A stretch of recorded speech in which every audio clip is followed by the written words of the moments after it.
I'm joined today by three fabulous experts, and I'll be introducing you to them shortly. Helen Chorley, Matt Siddell, and Mike Frisby.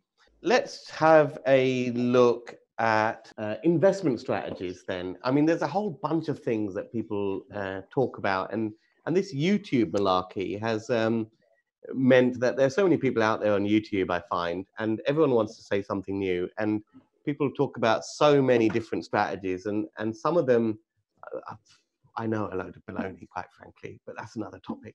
But there are a whole bunch of things that work well in a booming market and stuff that doesn't work well in the current market.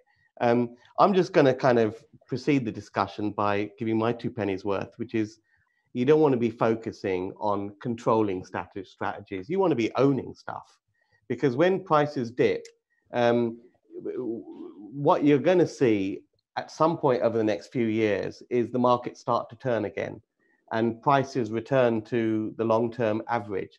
And this is the best time to think about acquiring assets, the best time to get value when you acquire assets. And you certainly don't want to waste time, in my view, on things like controlling strategies like rent to rent, when you can put in the same amount of effort to acquire good stock for the long term. So that's my 2 pennies worth. But what do you guys think? Matt, do you want to kick us off? Yeah, I'm just plucking up the courage to start a rent-to-rent business. I think that's going to be the #1 strategy for 2020. I'm all over it. No, seriously, we've just done a chart of all the strategies that are out there. Brilliant. And it's got all the capital gains up the one side, all the income and cash flow and profits down the other side. And I put rent-to-rent firmly in the corner where there's no income at the end of that strategy and there's no capital gains because you don't own it. The problem with rent-to-rent is, and I'm very happy to be first to put the boot in here, is you got to put some furniture in at the beginning, then you got to fill it up, and then at the end you got to empty it, and then you got to do all the dilapidations, and any profits that you might have made during the course of your tenure as a rent-to-rent property mogul, you hand them back to the person that owns the property. It's a big pile of poo, and it's not a serious strategy. But you're absolutely right, Ranjan. You need to be owning property, and if you can't afford to own it yourself, find someone that's happy to own it and to take most of the capital appreciation and hopefully a bit of profit after you fix it up, maybe increase the number of bedrooms or modernize the flat a bit. And say, look, you can have the lion's share of the capital appreciation, but I would like the lion's share of the income because that's what I'm trying to achieve. And that makes perfect sense. And there's several ways you can go about that. But that's my 2 pence worth. Mike, what do you think? Yeah, I think there's some wise words there. I think, again, opportunities are depending on your goals, because do you want capital? Do you want income? Do you want a balance? So different strategies obviously deliver different things. So as you know, I'm big into HMOs because income is a good strategy. And I think income still is a good strategy within these kind of environments. But over time, you will get capital as well. So I do look at the HMO strategies. I also think social housing is a good strategy over the coming couple of years, having done that before for some very good income. And it's a good way of doing things quickly. Again, you can add value to properties. But actually, if you're looking to buy a few properties, in some ways that slows you down because you're spending a lot of time adding value when actually the opportunities is probably finding the deals over the next 18 months. Focus on finding the deals. So I do like to be able to increase the value somehow. But if there's a massive, development going on, for me, that's just too slow. You want to be in and out with your money as quickly as possible, or working with investors to acquiring quite a lot of properties over the next 18 months, 2 years, as this is such a good opportunity. What's your view of lease options in these sort of markets? Yeah, in these sort of markets, I think lease options are fine. I mean, it's a controlling strategy and it can produce an income if done correctly. But also you've then got an option to buy. So you are buying into the capital appreciation. So I think times like these, when people can't sell, is a good time to actually be working these more creative options. And if you've got a little bit less cash than maybe, or not so many investors, these options are quite good because different to the rent-to-rent side, you are actually able to capitalize if you've got the right contracts in place, and make sure you've got the right contracts in place. You're able to take advantage of this capital growth that is going to come. And that's really the big opportunity over the next couple of years. You know, if you go back to 2009, that's, you know, to today, that's been one of the best growth periods over the last 15 years. So, you know, just after the recession or just in the depth of the recession is when you're going to get some good capital growth and opportunities to buy. Yes, yes. No, I agree. I'm a big fan of lease options in a particular stage of the property market cycle, and now really is the time. It's a tool that you've got in your toolbox, you know, like working with investors or using purchase lease options. It's just a tool that you pull out at the relevant time. And I hear people saying this is a strategy that you should use, and just to me, it's a tool in the toolbox. My strategy is investing, holding for, you know, getting income, holding for the long term. That's my longer term strategy. It's a tool that we use to actually grab as much property and make some income in the meantime.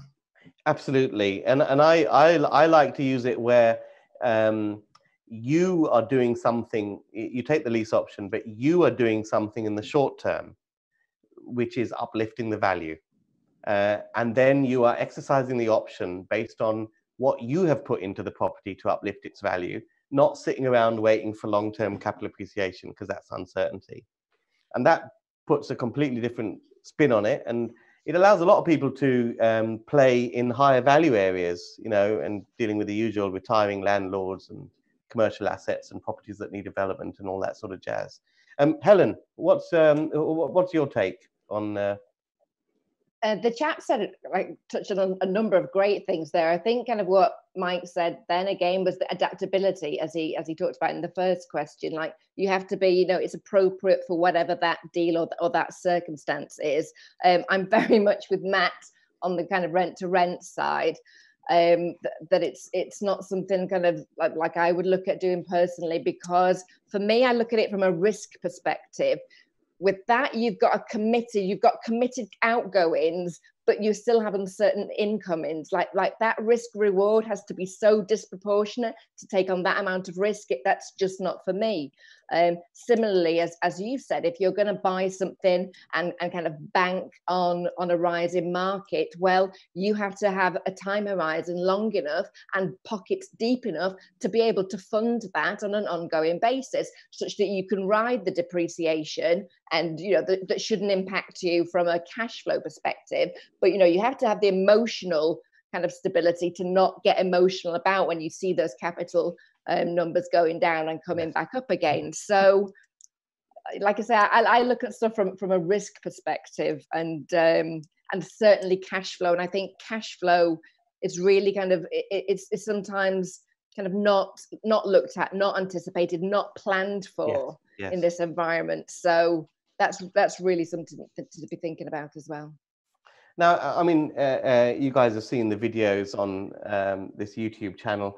Right at the beginning, you get these little ads, and I find all sorts of ads pop up at the beginning of my videos, and people are telling me about how I need to get into deal packaging, because that's such a wonderful thing. And I'm wondering whether they're right or not. What's your view? Should we all do that? It's deal packaging on a large scale, I think, is a difficult thing to do, because I find that deal packagers who try and pump out and scale up, obviously then they need to find more deals, and they can't always find more deals, and deals are sometimes cyclical, and deals are sometimes this. So as a scalable business, I'm not a big fan of it, but I think to source one or two for other people, you know, actually I found, you know, I have from time to time been passed deals by other people and paid them handsomely for it, and actually that's because they haven't had the capacity to do it, or, you know, it's not necessarily, you know, right, I'm suddenly going to become a deal sourcer. You also need to make sure that you're compliant if you're a deal sourcer. So there's more costs there was, you know, 15 years ago because of compliance and regulations and things like that.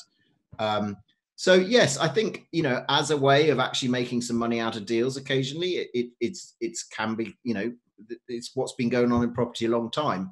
Making it a massive source of income and a massive business, I think, is a harder challenge. I get sent deals every day. I'm always looking. I'm always kind of analysing and crunching numbers. And I'm not a developer, so I don't have, you know, kind of understand from that development perspective. But even the people that do know it, that are doing this day in, day out, sometimes their numbers don't add up. So somebody that's sourcing, I just find the stuff that I've seen in the past, the numbers really don't add up. There isn't a strong and deep enough understanding of the metrics that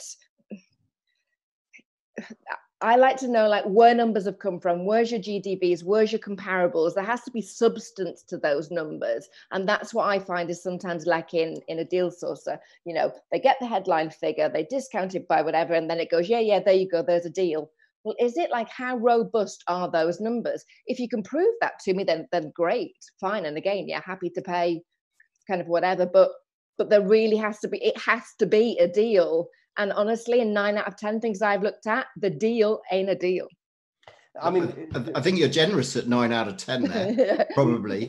And also, I think deal sourcing is not an excuse to outsource your due diligence. Oh. And I think that is what some people do and you probably need to do more due diligence on a deal that is sourced for you.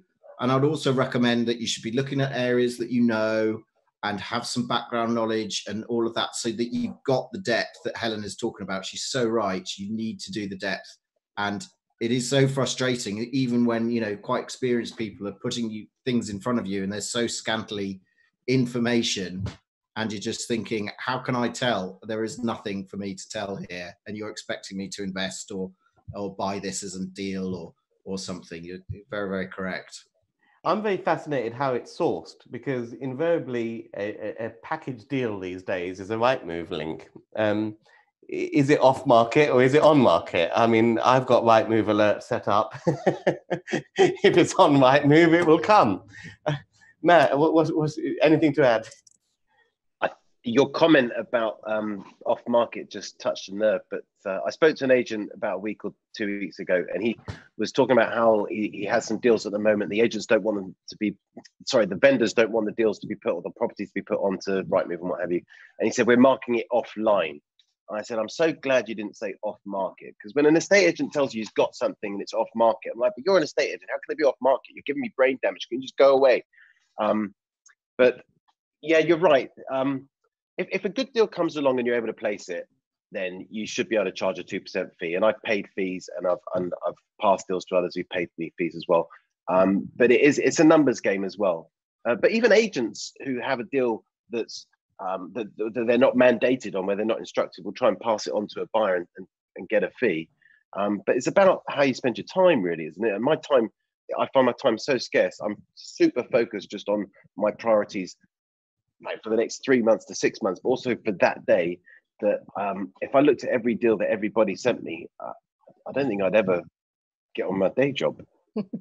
What I've found over the years is that when you do deal sourcing, you will always find a little bit more than sometimes deals come like buses. You know, you got nothing, and then you got sort of 2 or 3, and you can only handle 2 or something. So what do you do with the third?